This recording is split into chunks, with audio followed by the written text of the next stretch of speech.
अगर कोई पूछे कि आज के भारत के बारे में तो क्या कहोगे? भारत एक ऐसा देश है जहां हर साल हजारों रेप होते हैं और रेपिस्ट बेल पर घूमते हैं। India is one of the most dangerous places in the world for women and even young girls. एक 6 साल की लड़की का गैंग रेप हुआ। जहां एमपी खुद कहता है कि रेप को एंजॉय करो। Rape is exercise. Lie down and enjoy it. जो मैं जानती कि जहाँ सच बोलने वालों को दबा दिया जाता है, जहाँ नेता सिर्फ और धर्म और जाति की राजनीति करते हैं, जहाँ इंसान को इंसान नहीं उसकी जाति और धर्म से पहचाना जाता है, जहाँ खुलेआम नेता धर्मों के नाम पर नफरतें फैलाते हैं, जहाँ देश का एक हिस्सा पिछले 3 सालों से जल रहा है, मरने वालों की संख्याएं बढ़ रही हैं, बच्चों की चीखें किसी को सुनाई नहीं दे रही है। कहाँ गई इन सबकी देशभक्ति?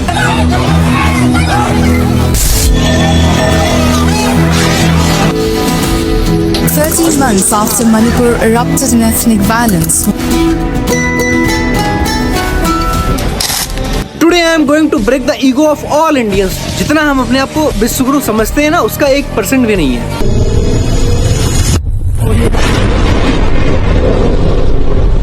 इस देश की विडंबना तो देखो, किसी बच्ची का अगर रेप हो जाता है तो हमें कैंडल मार्च करना पड़ता है इस बच्ची को इंसाफ दिलाने के लिए, और वो भी नहीं पता होता है कि इंसाफ मिलेगा भी या नहीं, या रेपिस्ट बेल पर ही घूमेगा।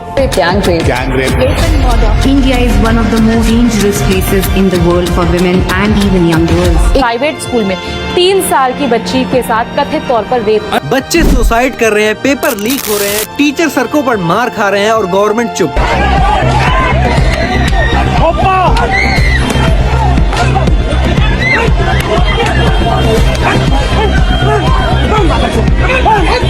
सिस्टम अंदर से खोखला हो गया, करप्टेड लोग सिस्टम का हिस्सा बन चुके हैं। सोचो, एक इंसान जो घूस लेते पकड़ा गया था आज किसी प्रदेश का सीएम बन चुका है। एक इंसान जो 7वीं फेल है वो किसी प्रदेश का चीफ मिनिस्टर बन चुका है।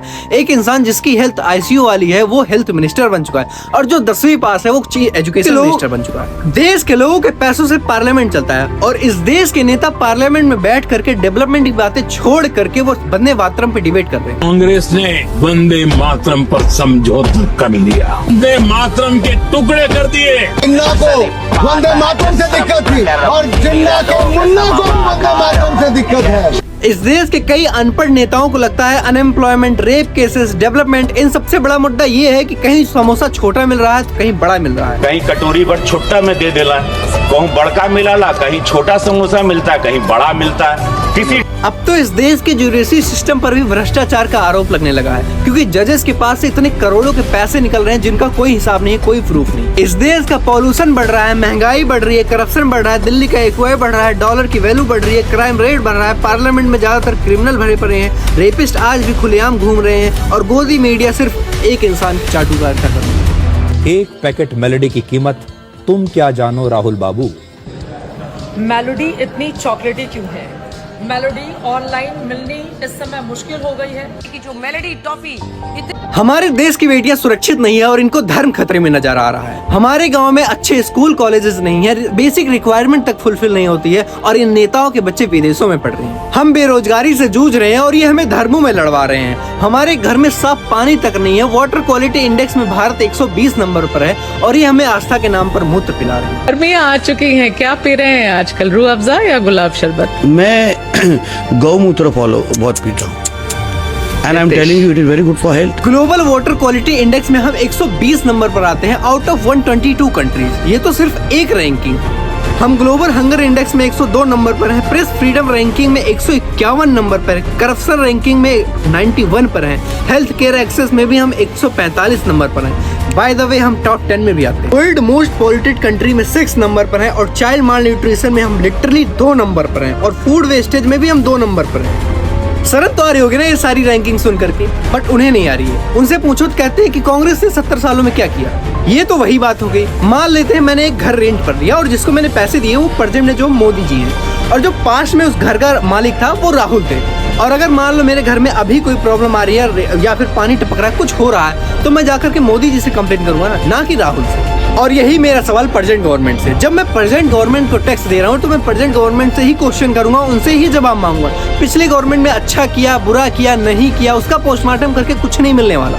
तो इसीलिए किसी गवर्नमेंट का फैन मत बनो, क्योंकि जिस दिन आप किसी के फैन बजाते ना, उस दिन आप उसके अगेंस्ट में कुछ सुन नहीं पाते, उसकी खामियों को आप नजरअंदाज करने लगते हैं। इसीलिए always ask the question. Patriotism सिर्फ इस बात में नहीं है कि आप इस देश में पैदा हुए हैं इसीलिए आप इस देश से प्रेम करें। असली पेट्रियोटिज्म तब होता है जब आप अपने देश के और उसकी जनता के हित के बारे में सरकार से सवाल पूछें, उनकी गलतियों पर आवाज उठाएं। ईश्वर ने पाया होगा इसमें गड़बड़ हुआ है तो निर्णय लिया कि रद्द कर दी है। इसमें कोई बड़ी बात नहीं है, जहाँ भी गड़बड़ दिखाई देगा। ये है राजस्थान के शिक्षा मंत्री मदन दिलावर। इनके लिए नीट का पेपर लीक होना, रद्द होना, दोबारा होना कोई बड़ी बात नहीं है। ये बात उस 17 साल के परिवार के बच्चे को जाकर बताओ जिसने गोवा में जान दे दी। ये बात उस लखीमपुर के 20 साल के ऋतिक के परिवार को जाकर बताओ कि कोई बड़ी बात नहीं है पेपर लीक होना। अच्छा है, आप कॉलेज में जाएंगे, वहाँ भी करेंगे। कौन सी क्लास में? कोई तो 10वीं बोल रहा था। एक ही होती है क्या? इन्होंने तो बोल दिया कि कोई बड़ी बात नहीं है। इनके लिए बड़ी बात तब होती जब इनकी कुर्सी छिन जाती। सोचो एक बच्चा है जिसका पेपर इस बार बहुत अच्छा हुआ था नीट में, लेकिन पेपर लीक होने की वजह से वो डिप्रेशन में आ गया और वो अच्छा पढ़ नहीं पा रहा है, और अब जो पेपर होगा उसमें वो अच्छा नहीं कर पाएगा, कम नंबर आ जाएगा, तो इसमें किसका लॉस? मैं सेकेंड बार इन केस मेरा सेम माइंडसेट या साइकोलॉजी नहीं रही तो मैं नहीं कर पाई वैसा जैसा मैं पहले की हुई थी, तो लॉस तो सिर्फ मेरी होगी ना उस केस में एनटीए कुछ नहीं कर सकता। मुझे लगता है इस देश की एक ही कमी है कि इस देश का सिस्टम खराब है, करप्ट है। देश नहीं है मामा, इसकी सारी दौलत काले धन के रूप में छुपा दी गई है, इसलिए कितना ऊंच नीच का भेद है। देखो, rich gets richer and poor gets poorer. अमीर और अमीर होता जा रहा और गरीब सड़क पर आ गया है। हम यूथ को ही इस देश को ठीक करना है। अभी यूथ की एज 20 से 25 साल है, अगले 50 से 60 साल हमें इस देश में ही जीना है, इस देश के लिए ही जीना है। तो इस देश के अंदर कोई कमी नहीं है, कोई रिसोर्स की कमी नहीं है। इस देश के अंदर बेस्ट रिसोर्स है, बेस्ट इंटेलिजेंट लोग हैं। बस इस देश के अंदर एक ही कमी है, तो वो है राजनीति का स्तर।